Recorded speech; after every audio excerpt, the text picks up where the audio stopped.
Hello and welcome to episode 32 of the DX Mentor. Thank you for joining us. I'm Bill, YJØAWG, the DX Mentor. In this episode, we will attend a detailed discussion on the upcoming DXpedition to Tango 32 Echo United, or T32EU, Kiritimati Island, by a group of German hams. We will discuss all aspects of the upcoming trip, which frankly should be QRV by the time this drops. My guests are Gunter, DL2AWG, Elmar, DF4GV, and Joe, W8GEX. This episode is sponsored by ICOM America, makers of the finest radios and accessories for your amateur radio station, by the Daily DX, the best source for real-time DX information, and by DX Engineering, your one-stop shop for equipment, accessories, and technical knowledge. This episode is also sponsored by the Southwest Ohio DX Association, one of the premier DX clubs in the nation. Without any further delay, let's get started. So hello and welcome to the latest edition of the DX Mentor podcast. I'm Bill, YJØAWG, and we're really excited to have guests on about an upcoming DXpedition. Before we do that, let's introduce Joe, W8GEX. Joe, introduce yourself. Well, good morning. I guess good afternoon to you guys in Germany. It's nice to be part of this podcast. And I've been licensed since 1970 and been a DXer the whole time. Been on many DXpeditions, some small, some large, some well-known, and some not so well-known, I guess. So I just love DXpeditions. And I understand you guys are going on one, so we're certainly interested in hearing what you're doing. Okay, thanks, Joe. And we also have Elmar, DF4GV, and he's part of a group that's going to Kiribati, I think is how you say it, Tango 32EU. And if I'm correct, that will be March 12th to the 27th. So you guys are going to be traveling pretty quickly here, so I'm glad we got you.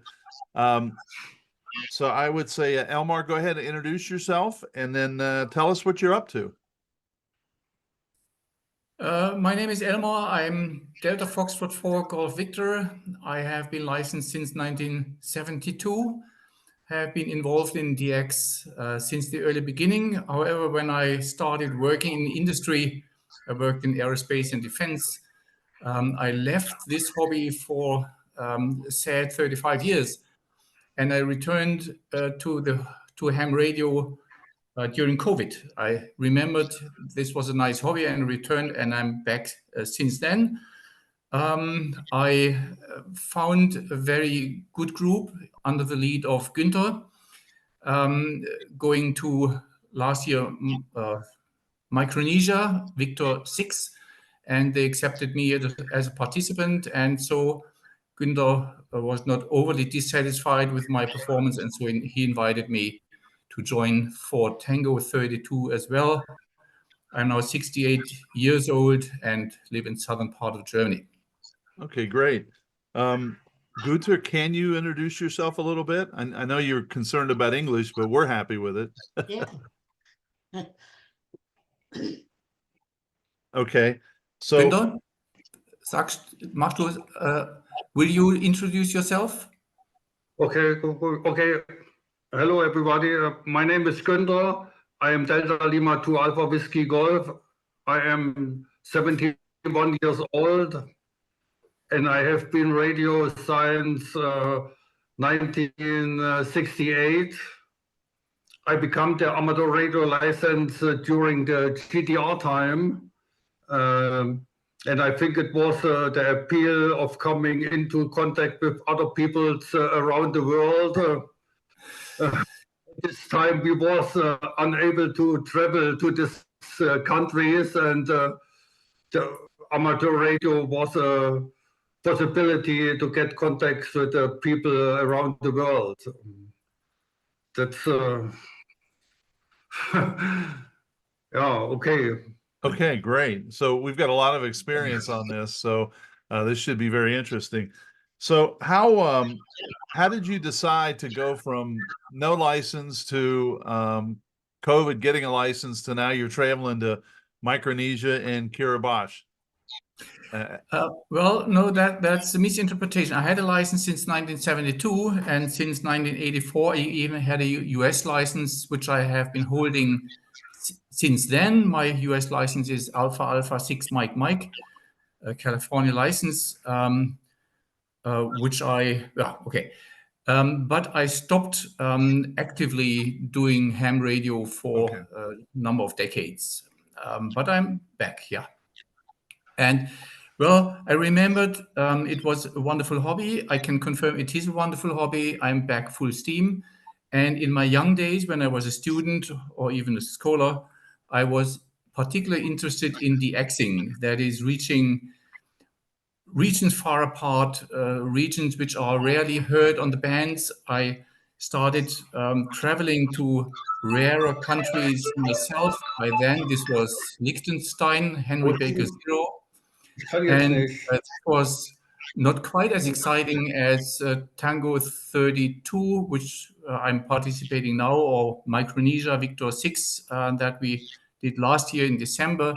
But when I was a student, this was very exciting. So the DX bug had bitten me. Okay. So what other trips have you been on? You said Liechtenstein and V6 last year. Have there been a few others? Corsica, but Günther's list is much more impressive. Yes. Günther, to which countries have you been as a DXer?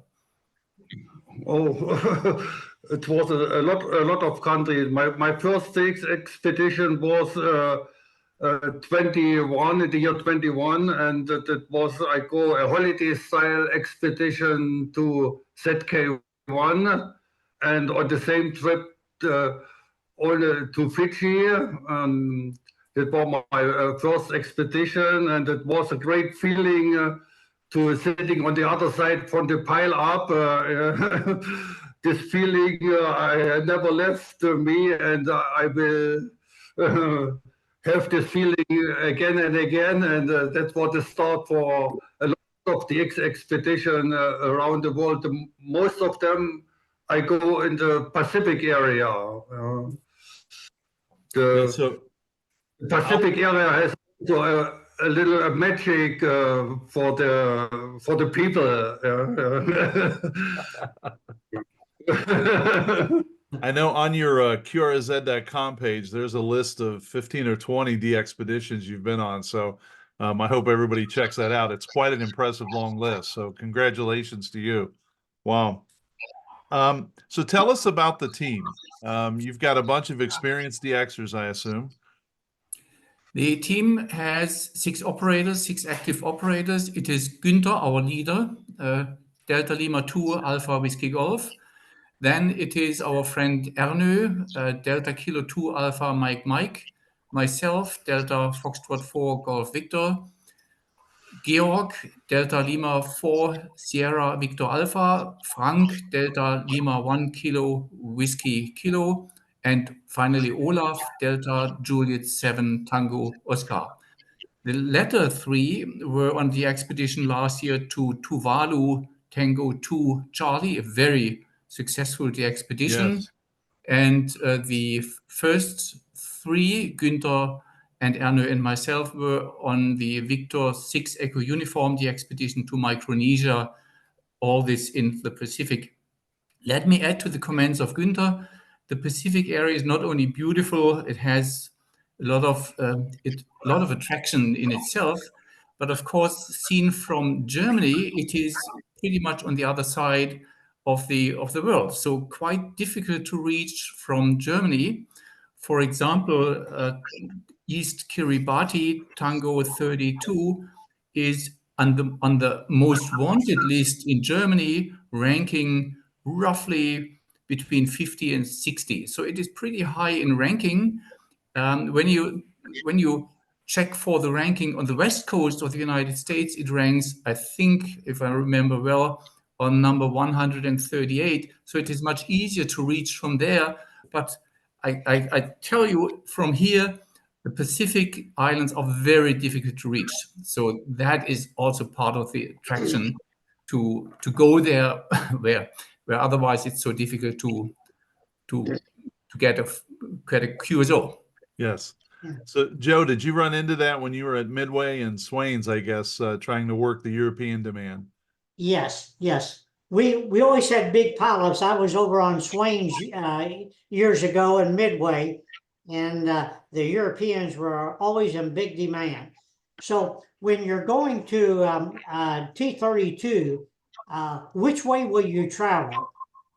Okay, we will travel from Frankfurt, which is our biggest airport, to Hawaii with a stopover in either San Francisco or Vancouver. We have different flights. And from Hawaii, from Honolulu, we will fly straight on with Fiji Airways to Kiritimati, which is also called Christmas Island, not to be mixed up with Christmas Island Victor Kilo 9 X-ray, if I remember well.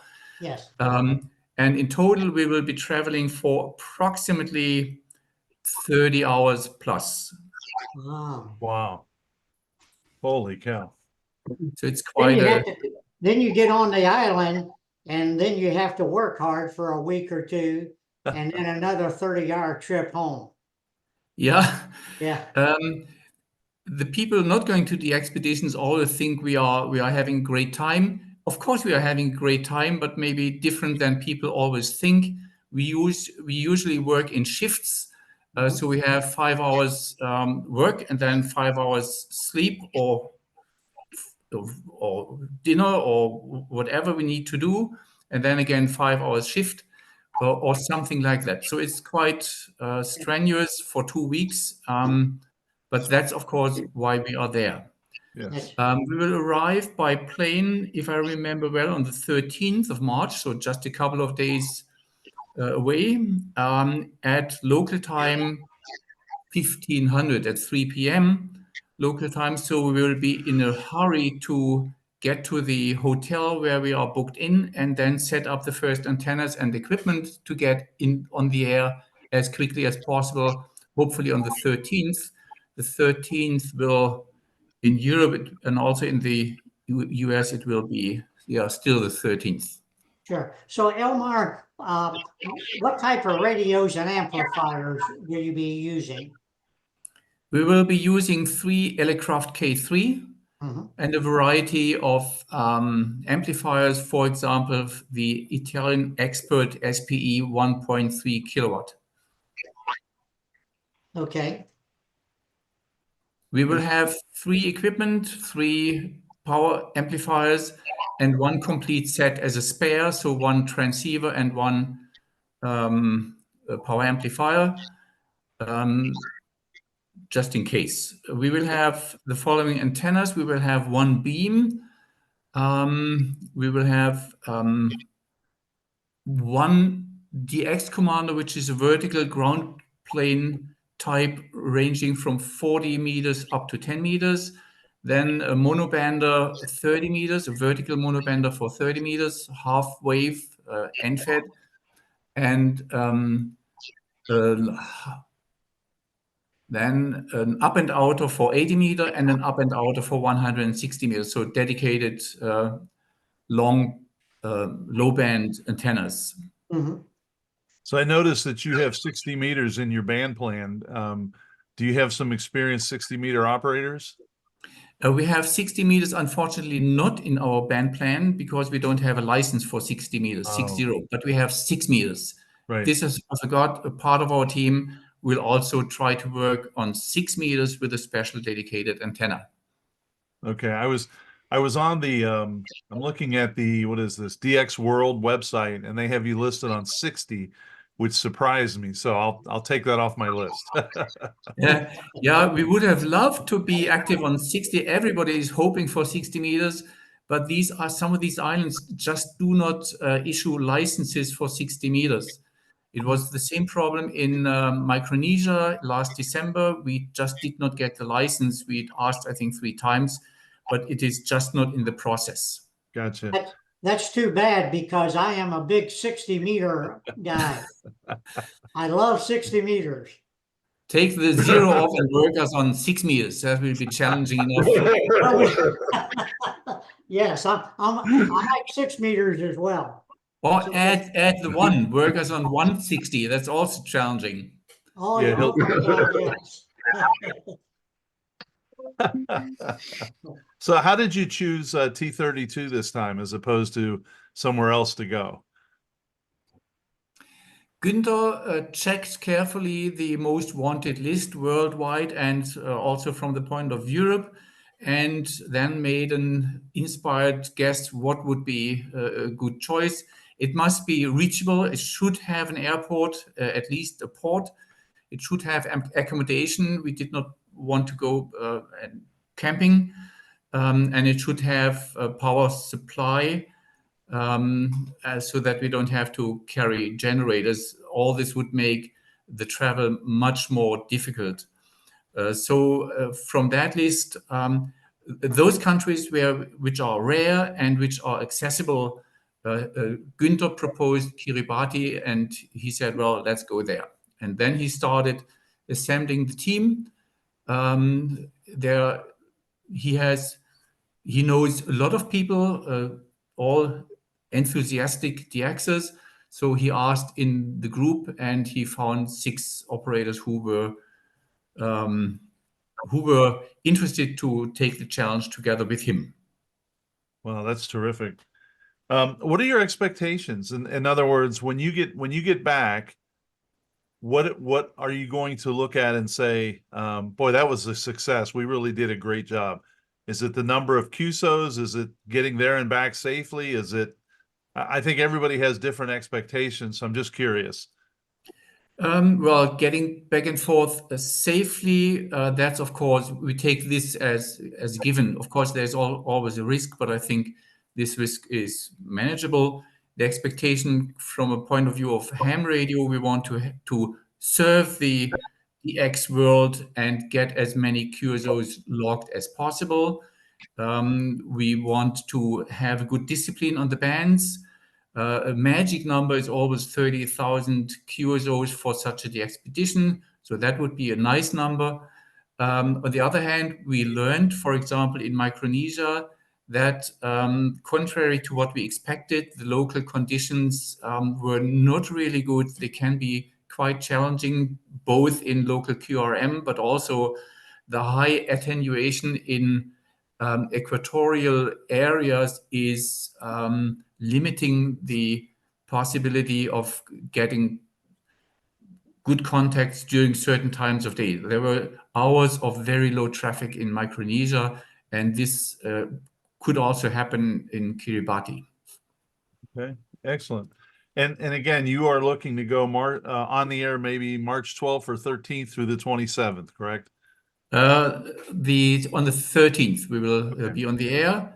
And at the 26th, I think we have to close down because we are traveling. We are leaving the island on the 27th in the morning, very early.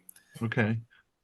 So I'm always curious. I think I see a vertical in outside your window there. What do you both use at home?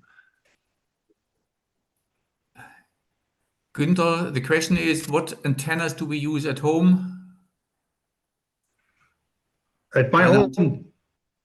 But what antenna I use it, I have only a 2-element beam from Opti beam. OB9/5. It's a 2-element for 20 until to 10 meters. It's a full size beam. Okay. I don't even have that. I have a wire antenna, a doublet, twice 2 times 14 meters, relatively low hanging, but I do all the DX with it. It's a question of, well, stay tuned. I mean, keep trying. I'm usually not the first to catch one, but last week I got, what was it? The Henry 40 Whiskey Alpha. I even got him. So I normally get what I try to get, but I have a wire antenna. The mast that you see is a mast from which I launch balloon antennas. Balloon antennas are balloon carried wire antennas, vertical antennas, half wave for either 80 meters or 160 meters, half wave end fed. That, of course, requires good atmospheric conditions, i.e. no wind. Yeah. But then they are very effective and they help a lot on 80 meters, which my doublet is not really good at. Ah. Wow. Talking about OptiBeam, I worked Tom the other day from Cambodia. So that was Oh. that was a new band fill for me. Yeah. Great. Yeah. Tom's a nice fella. Joe, you mentioned you were on Swains Island years ago. Yes. Last year, there was a very successful Swains Island DXpedition, Whiskey 8 Sierra. Yes. And one in Günther's team, Rainer, he participated to that DXpedition last year. Mm. And he then, 2 months later, participated in Günther's team to Micronesia. Uh-huh. Yeah, that Swains is that's a hot place out there. Very, very hot. Yes, I heard Rainer say the same thing. Yeah. Yes. When did you go? When did you go, Joe? Was it 2012? Yes, we were there. Yeah, I think it was 12 or 13, Bill, and we were there. There was 20 of us originally, but one fella, Jürgen from Germany, and I can't think of his call. I'm sorry, but he got severely cut on the boat, so he was not allowed to get off the boat. We had to send him back to American Samoa for the hospital. Well, that's bad. Yeah. You don't want to get sick in such an area. Yes. So let's hope you guys arrive and leave safely. So to your point earlier, Elmar, Joe and I talk a lot on the podcast about how people sit at home and if they work you, they're happy and they go to another band. And if they don't work you, they get frustrated. And, you know, why didn't you have more power? Why didn't you have better antenna? And they don't really think about the time it takes to travel, the risk, the amount of time setting up, the amount of time. I mean, we're off to a different band or chasing a different DX and you guys still have a month before you can get home. So that's one message we always try to get out is you guys just aren't going to an island and having cocktails on the beach. You're just working your tails off and you're away from home for a month and it's expensive and it's hot. And so that's a message we always try to get across. Yeah, that's true. But on the other hand, of course, we do it because we like it the way it is. It is challenging. It's exhausting. When we are back home, we are really exhausted. But it is a wonderful time. It's a great time on the other side of the pile up. But of course, we enjoy, well, we do what we can to make everybody happy. We listen to the little pistols. We try to get those who are not really good at CW, the faint signals. So we try to catch all these so that everybody has a chance and not only the big guns are being served. But of course, there is a limit. If the pile up is bigger than what we can work off during the opening of the band, then, well, next day maybe there's the next chance. And usually in the second half of the DXpedition, it is much easier to get a rare station than in the first half. But we do what we can, and we love doing that. It is nice, and also it's camaraderie. It's nice to be in such a challenge together with other people who love DX, who love this hobby, and for whom nothing is too difficult to get it done. This is an overall team challenge. That's terrific. Yes. So if people want to financially support the DXpedition, what's the best way to do that? Is there a website? Is there a PayPal account or some way? Just send you a big box of cash maybe, or? I thought you would say a big box of candy, but you said cash. On the QRZ page, there is a PayPal account that everybody can send us a few bucks. Every dollar is welcome. It is, in fact, an expensive exercise. We are willing to carry this burden. We are paying everything from our own pocket. But there's, of course, always, for example, extra luggage. Extra luggage may cost $250 or $400 per flight. And of course, with our antennas and with our heavy equipment, we do have extra luggage and we have heavy luggage. Then, of course, equipment tends to fail, get broken. We has to be replaced. We had to buy new antenna, new wires, new cables, etc. So everything is welcome. Those who are members to DX clubs, they, of course, are in a position to, so the DX clubs support us. Some American DX clubs have already started supporting us financially. They send a few $100s, and all this adds up to, let's say, lower our burden.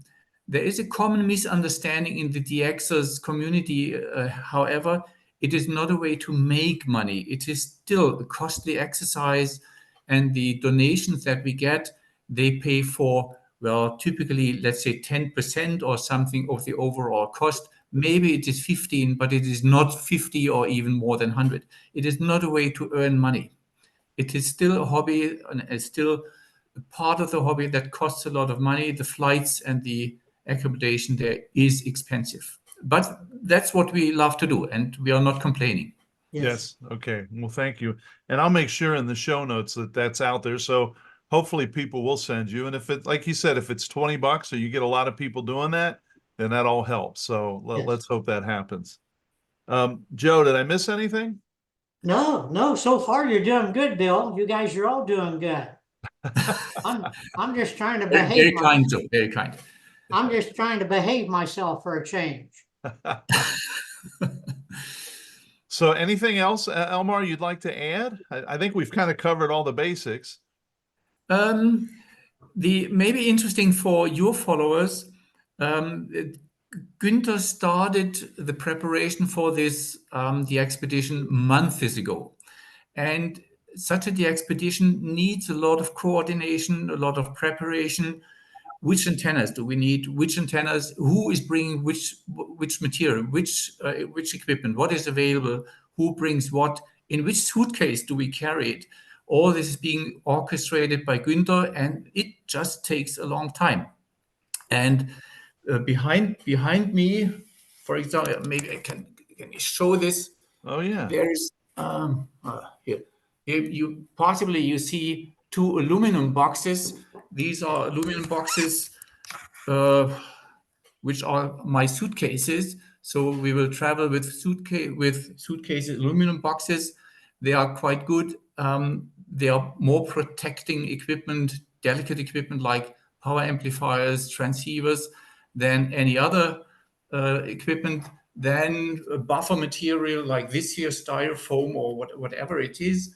All this needs to be organized, it needs to be measured, it needs to be bought and then fitted into the aluminum box. It just takes a lot of time. It's not something that Günther calls me up this week and next week off we go. This is not possible. It is an exercise which needs preparation, and Günther is orchestrating the team and having that all in his Excel sheets and under his control.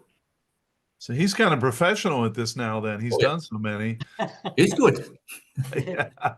Günther, you're praising your competence as the organizer of the DXpedition. Thank you. I was very happy last year that he asked me to participate to the DXpedition. I benefit a lot from his experience, also from the experience of the whole team. The one OM, Rainer, who participated to Whiskey 8 Sierra, to Swains Island last year. The other three that are going now, who were in Tuvalu, Tango 2, Charlie last year, all very experienced DXers. And for me, it's a privilege to be part of this team and benefit and learn from them how such Pacific Island DXpeditions are being made, prepared, and then executed. It's great, great experience. Well said. The Tango 2 Charlie DXpedition, they made a lot of QSOs. Günther, do you remember how many QSOs T32C made? Weiß ich nicht. 70 oder 70,000? 70,000, yeah. Devin? Wow. Seems I rings think so. a bell. 70,000 is probably A lot correct. of. I do remember that T2C made like 113,000, and those guys were easy to work. But a lot of it's got to do with bank conditions as well. Yeah, they had Yeah. a good team, good operators, good antennas, good equipment. Yes, yes. You put that all together, and you can make a lot of cues. Did you guys know my dear friend who's now a silent key, Franz, DJ9ZB? Did you know him? Günther? Yes. Okay. Yeah. DXpedition. I Yeah. I was on a couple DXpeditions with Franz, Yes. and a good operator and a very good gentleman. Excuse me. Big loss, big loss. Yes, exactly. Very big.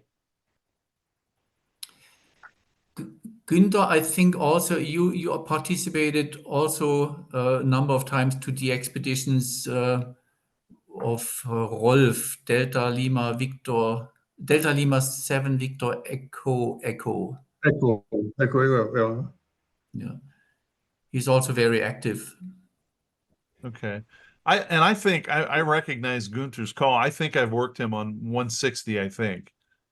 But I'd have to look that up. I don't have the log up in front of me, but I wonder if that's where I've worked him. So, Yes. well, I don't want to tie up your afternoon, but I did want to get with this really well-organized and professional DXpedition, get the word out over here as quickly as possible, and make sure I get in the log. And if we can do some fundraising, we always like to do that as well. So any closing remarks, Elmar, before we sign off here? We are all very excited. We are going to leave home next week, Sunday. So just 9 days to go. And we hope to see many of your followers and you personally also, hopefully on the band, and we will look out for your call. Great. Would be great to meet. Yes. Very Joe? Yes, Bill? Any follow-up from you? No, thank you guys very, very much for your time. We're very appreciative, and this has been a very nice and educational podcast. So we certainly appreciate it. It was great. Thank you for asking. Thank you for giving us the opportunity to open up a window to your followers, and we hope we could also explain some of the things. Finally, one thing that we would expect everybody, and I know that. Sorry, it's knocking on my. Go to the door at the moment. Okay. Sorry. The X code of conduct. This is something that everybody should know and should work along to. My experience is on the bands, most people do. It is very few who don't follow the DX code of conduct. But of course, these few cause a lot of extra hassle and a lot of negative feelings. This is bad. But it's good to have such a DX code of conduct. It's something that guides us and should guide everybody. The US operators are usually very disciplined. Also, for example, the Japanese are very disciplined. The Europeans, not quite as disciplined sometimes. Yes. Well, we all get excited though, you Yes. know, and you're right. And I always laugh, but it's not funny, but I'll hear somebody who will call and call and call, and then after they work them, they'll say, what's your call again? And it's like, you obviously you couldn't hear them. What were you doing? You know? Yeah, that's true. I heard that's happened myself. Yeah, yes, no, it's great. so, It's a great community, and the DXs are a special breed. yes, I agree with you 100%. Well, thank you both so much, and I hope you have a safe trip.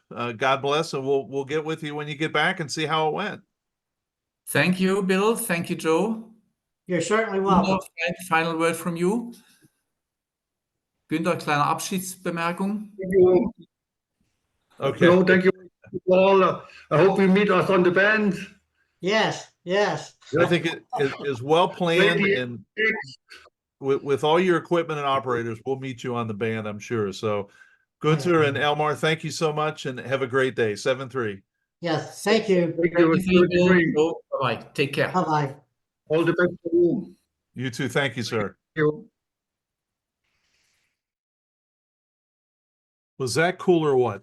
It was really neat knowing that they were just about to leave and we'd be working them in just a week or two. Thank you for joining me on this edition of the DX Mentor. I would like to thank our sponsors, ICOM America, the Daily DX, DX Engineering, and the Southwest Ohio DX Association. You won't find anyone more committed to DX than these sponsors.